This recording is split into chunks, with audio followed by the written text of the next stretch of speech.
Dio a conocer hoy, como ya le informábamos en este espacio, que durante el primer trimestre de 2018 se crearon 455.651 empleos. Esto significa 12.7% más que el mismo periodo de 2017. Se incorpora a la mesa Atzayael Torres, bienvenido. Hola, ¿qué tal? Pues bueno, aunque sigue creciendo el empleo, sabemos que el ritmo pues sigue siendo bastante lento y las condiciones de los empleos pues también hay muchas quejas. Eso, a ver, más que el número, digo, qué bueno por las cifras. El problema es siempre el tema de los salarios y el tema de las condiciones en las cuales se están generando estos nuevos empleos. Estamos hablando de una población joven que está demandando cada vez más plazas laborales, se están dando, se están creando. El problema es cuáles son las condiciones. Estamos teniendo, y esto lo hemos trabajado y lo hemos platicado ya en diversas ocasiones aquí en la mesa, empleos con una precariedad salarial muy importante. Estamos trayendo a jóvenes que se tienen que enfrentar a salarios iniciales generalmente por debajo de los 4.500 pesos. Nadie, por lo menos en las grandes ciudades en este país, vive con 4.500 pesos, puede aspirar a una vida independiente con 4.500 pesos o a generar una economía de mayor consumo con ese dinero. Creo que sí hay que poner siempre estas cifras en perspectiva y creo que cuando lo hacemos, ponemos el gran número de empleos respecto de la precariedad salarial, se pierde un poquito, digamos, el lujo o el brillo de la gran cifra. Podemos verlo, sí, en el vaso medio lleno o medio vacío, ¿no? Si lo ves medio lleno, para el próximo mes, bueno, en este mes no realmente, se va a alcanzar el asegurado número 20 millones. O sea, el IMSS es una cifra bastante impresionante, ¿no? ¿Por qué? Porque en marzo del 2011 estábamos hablando de que eran 15 y en el 97 apenas llegábamos a 10. O sea, quiere decir que en 7 años se incorporaron 5 millones de afiliados al IMSS. Es que dijiste en 97, ¿no? En 97 fueron 10. Ah, ok. En 97 fueron 10, en 2011 15, en mayo del 2018 vamos a llegar a 20. O sea, es un hito, ¿no?, en la historia. Bueno, todo lo que acabas de comentar, la creación de empleos, en el caso de Quintana Roo, también la disparidad de la creación de empleos es impresionante, ¿no?, aquí en el país. Siempre hablamos de los dos Méxicos, en el caso de la generación, aquí lo estamos viendo en la pizarra, Quintana Roo creció la generación 11.8%, en Tabasco se destruyeron empleos, o sea, 2.1%, ¿no?, del petróleo, y no es la primera vez que sucede eso en Tabasco, tiene años, o sea, ya no es 2 meses, 3 meses, estamos hablando de años, 3 años, 4 años de que se están destruyendo empleos, ¿no? Y por otro lado, en la cuestión salarial, apenas comentábamos ayer que en el caso del sector automotriz querían elevar los salarios, estamos hablando de que una persona, el promedio de cotización de una persona son 349 pesos diarios. O sea, estamos hablando, si lo ponemos en términos de nuestros primos del norte, $2.1 por hora. Una diferencia abismal con la de Estados Unidos, ¿no? Algo también creo que hay que contextualizar muy bien es que al menos al cierre del año pasado se crean 801,000 nuevos empleos, de los cuales publicamos aquí en el Financiero, de los cuales casi 40% eran empleos que ya estaban, se incorporaban de la informalidad a la formalidad, y empleos que pues también fueron registrados de igual manera con un salario mínimo, 2 salarios mínimos, que a final de cuentas, pues cualquier incorporación que se haga al sector formal va a ser positiva, porque no nada más te va a generar pues, el hecho de tener buenas cifras y andarlo presumiendo por 2 lados, sino que le das a esa familia o a esa persona pues, la oportunidad de poder acceder a otras condiciones, ¿no?, de salud, etc.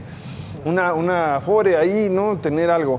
Sin embargo, pues hay otra parte que es pues, que no son empleos realmente creados todos estos, sino más bien pues, es parte de una labor muy importante que ha hecho la Secretaría de Hacienda y que ha hecho la Secretaría del Trabajo para poder ponerlos en forma, ¿no? Entonces, yo no sería de la idea de echar campanas al vuelo. Yo sé que y más en el momento en el que estamos ahorita, en plena ebullición electoral, es muy tentador tomar estas cifras. Sin embargo, hay que ver qué tanto de esto pues, es positivo, ¿no? No va a ser que... A mí siempre me ha llamado la atención la tasa a la que crece la creación de empleos según el Instituto Mexicano del Seguro Social.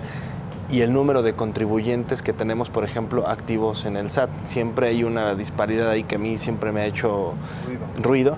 Y más allá también de ello, lo que me genera también ruido, y retomo nuevamente el tema de la precariedad salarial, qué tipo de prestaciones son las que están teniendo, qué tipo de beneficios son los que están teniendo y realmente qué tan sólidas son estas plazas para resistir cualquier choque en la economía. Ahora, tenemos el caso de varios tipos de empleos que también pueden ser, por ejemplo, plazas temporales en algunos casos, o plazas incluso que no resistan, digamos, a la primera sacudida de incertidumbre en la economía. El eslabón se rompe, la cadena se rompe por el exactamente, sobre todo cuando la precariedad salarial te permite deshacerte de esas plazas. De hecho, pues lo vemos en diciembre, ¿no? Cuando el reporte final le tienes que restar a todo esto, casi el millón que alcanzamos, réstale 300,000 y ya este es el neto. Los que se destruyen, que realmente son temporales. Bueno, y de hecho el índice de mejores trabajos del Banco Interamericano de Desarrollo reporta que tanto en calidad como en cantidad los trabajos que obtienen adultos y jóvenes en México están por debajo del promedio que está registrado en América Latina. Entonces ahí nos muestra pues un rezago importante. Por un lado también creo que hay que destacar que pues hay que impulsar políticas públicas que de cierta manera pues incentiven la creación de trabajos formales, porque tal vez le sale mucho más barato a alguien contratar a un empleado sin tenerle que pagar IMSS, sin tenerle que pagar Infonavit, y eso obviamente no le conviene al trabajador por el tipo de prestaciones a las que no tiene acceso, ¿no? Sí, y además de ello, yo insisto en por ejemplo, el dato que daba Baude al final de su intervención. Si al final del año tenemos que restarle 300,000 plazas, a ver cuántas dijimos que se habían creado recientemente. Son 300,000 que le restas de que se quitan, 1,000,000. Más otras 300,000. Exacto. ¿No? Que se formalizaron, ¿no? Ahí está. Entonces tienes otros que te quedan 200,000. Ahí está. Claro. Entonces, sí, es verdad, tienes entonces una creación de empleos X, un número grandote, y de ahí le tienes que ir restando, le tienes que ir quitando, y al final le pones la lupa sobre qué tipo de empleos son, y te das cuenta que en realidad pues muchos de ellos están sostenidos de verdad con alfileres. O sea, no es una situación laboral ideal, ni mucho menos.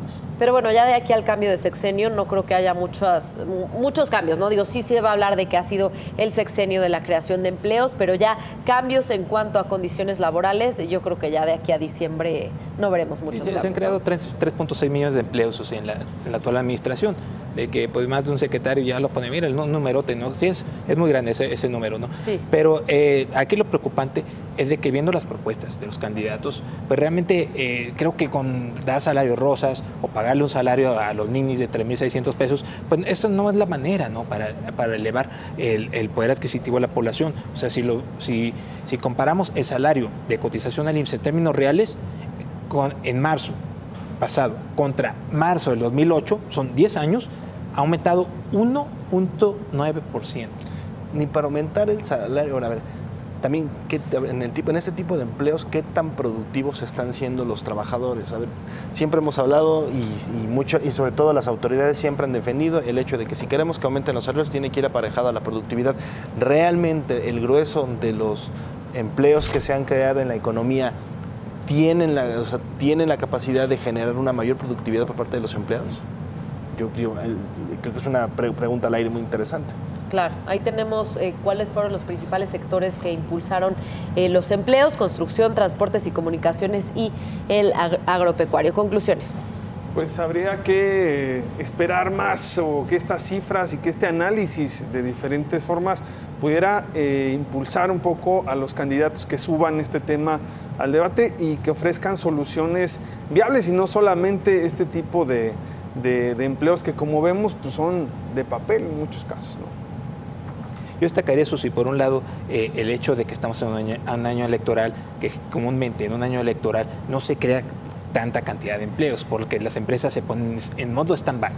Eso es por un lado positivo. Sin embargo, el poder adquisitivo de este tipo de empleo es mínimo, y ese es el reto, ¿no? Para todos los candidatos, para hacer propuestas concretas para elevar el nivel de empleo, no a los $16 que nos piden en Estados Unidos. Ya yo me contento con primero llegar a 3.